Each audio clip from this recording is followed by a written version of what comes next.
টিভিতে ভালো ভালো প্রোগ্রামগুলো দেখা যাবে, ঠিক কি না? আসলে টিভির কোনো দোষ নাই। টিভিতে যদি ইসলামিক প্রোগ্রাম দেখেন ওটাতে সওয়াব আছে না নাই? আপনি খারাপ প্রোগ্রাম দেখলে যেমনি আপনার আমলনামাতে গুনাহ লেখা হবে, অন দ্য কন্ট্রারি তার বিপরীতে আপনি ভালো প্রোগ্রাম দেখলে আপনার আমলনামায় সওয়াব দিবে কে? একই ছুরি দিয়ে ডাকাত মানুষ মারে, আর ওই একই ছুরি দিয়ে ডাক্তার অপারেশন করে রোগী বাঁচায়। এজন্য ছুরির কোনো দোষ নাই, দোষ হচ্ছে ওই ছুরিটাকে কোন কাজে ব্যবহার করা হচ্ছে। টেলিভিশনের কোনো দোষ নাই, টেলিভিশনে আমরা লাইভ প্রোগ্রাম দেখি না? কাবা ঘরে কখন কোন সালাত হচ্ছে, যারা তাইফিন তাওয়াফকারী তারা কিভাবে তাওয়াফ করছে, মসজিদে নববীতে ঠিক এই মুহূর্তে কি পরিবেশ, কিরকম মানুষের সমাগম, তার সবগুলো দেখার সুযোগ আছে না নাই? ওখান থেকে যদি আপনি তেলাওয়াত শোনেন আপনার উপর রহমত নাজিল করবে কে? আল্লাহ। কিন্তু আপনি যদি অশ্লীল ভিডিও দেখেন, নাচ দেখেন, গান দেখেন, গুনাহ আছে না নাই? তার মানে টিভি দেখাতে কোনো দোষ নাই, দোষ হচ্ছে আপনি কি দেখছেন সেই প্রশ্নে। চিল্লায় বলেন ঠিক কিনা? এজন্য আমাদের যাদের ঘরে টিভি আছে আমরা যেন ভালো ভালো প্রোগ্রামগুলো দেখি।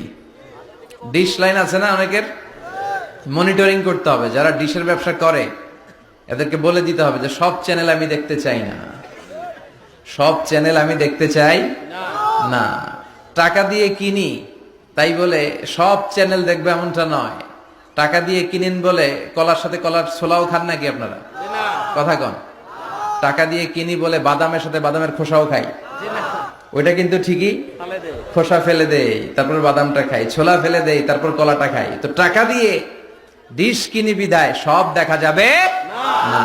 ছেলে মেয়েগুলো কোন চ্যানেলগুলো দেখতে পারবে, কোন চ্যানেল দেখা যাবে না, এটা আপনি বেঁধে দিবেন। কারণ আপনার জন্য পুরো ফ্যামিলির প্রত্যেকটা মেম্বার্স কি করছে না করছে সবটা আমানত। আমানতের বাইরে কেউ না।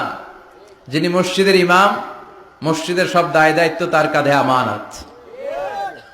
যিনি ঘরের ইমাম, আর রিজালু কাওয়ামুনা আলান নিসা, একটা ঘরের লিডারশিপ দিবে পুরুষেরা, বাবা, ওই বাবার কাঁধে ঘরের প্রত্যেকটা ফ্যামিলি মেম্বার্স হচ্ছে আমানত।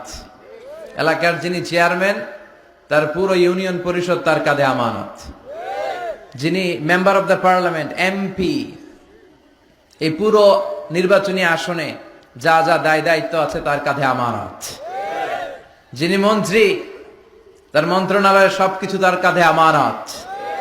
যিনি প্রধানমন্ত্রী এই 56,000 বর্গ মাইলের প্রতিটা ইঞ্চি তার কাঁধে আমানত। এটা একটা ব্যাপক বিষয়। এজন্য আপনার ছেলে কোন পথে চলে, কার সাথে মিশে, টিভিতে কোন চ্যানেলটা দেখে, এই ব্যাপারে কিয়ামতের দিন আপনারা জিজ্ঞেস করবে কে? আল্লাহ। কুল্লুকুম রাইন ওয়া কুল্লুকুম মাসউলুন আন রাইয়াতি। তোমরা প্রত্যেকে দায়িত্বশীল, আর প্রত্যেকের দায়িত্বের ব্যাপারে জিজ্ঞেস করবে কে? আল্লাহ। আমরা যেন আমাদের প্রত্যেকের দায়িত্বের ব্যাপারে সচেতন হই। আর এই টেলিভিশন দেখাটা এটা যেন ভালো কাজে লাগাই, আজে বাজে চ্যানেল যেন না দেখি। রাজি আছেন সবাই? আল্লাহ তুমি সহি সমাজ দান করো, আমরা পড়ি আমিন।